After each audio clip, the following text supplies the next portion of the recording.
faire vivre, en complément du journal et de l'édition électronique, la dernière ligne droite de la campagne des municipales des 23 et 30 mars prochains. En plus de nos reportages et de nos analyses, ce sont les candidats du second tour de Forbach, Hayange, Longwy, Metz et Sarrebourg qui répondront devant nos caméras à nos questions et à celles de nos lecteurs. Juste avant cette émission, qui sera regardée en ligne du 24 au 28 mars, 5 carnets de campagne à écouter. Premier rendez-vous à 6 jours du premier tour avec Stéphane Mazzucotelli, journaliste à Forbach. À Forbach, nous avons le maire sortant socialiste qui s'appelle Laurent Kalinowski, qui a effectué son premier mandat.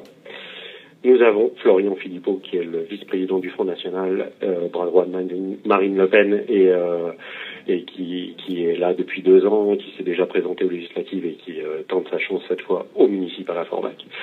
Nous avons Alexandre Cassaro qui a l'étiquette UMP, qui est un jeune homme de 26 ans qui fait là sa première expérience électorale. Et nous avons Éric Diligent qui se présente également pour la première fois au municipal.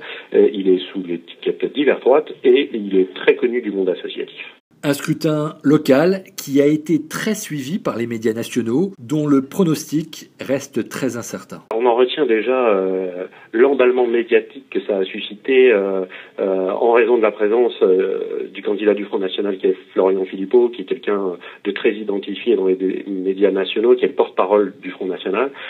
Et donc, qui a attiré tous les médias nationaux à Forbach. Donc, on a eu vraiment énormément de reportages sur la ville, dans tous les médias, radio, télé, etc.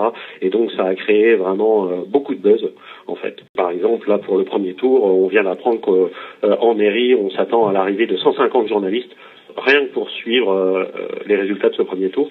Donc c'est vraiment exceptionnel pour Forbach. Ils ont abordé des thématiques vraiment très locales, l'emploi bien entendu, la sécurité, le transfrontalier. Les candidats, même parachutés comme Philippot, se sont quand même ingéniés à vraiment parler local. Ils ont évité de parler de problématiques nationales.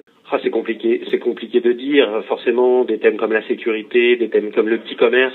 On a un commerce de centre-ville qui souffre un petit peu. On a eu la fermeture de la librairie Chapitre récemment qui a marqué les esprits. Donc ça, je pense que ce sera des thèmes sur lesquels les gens vont peut-être s'exprimer. Voilà. Alors après, je sais pas si on parlera, mais ça va être extrêmement serré de toute façon. On a eu un sondage. On sait que le candidat sortant socialiste et le candidat du Front National sont vraiment au coude à coude. Même l'IFOP qui a fait ce sondage n'arrive pas à les départager. Ils sont à 38%, à égalité parfaite au deuxième tour. Donc il y a un suspense total à Forbach.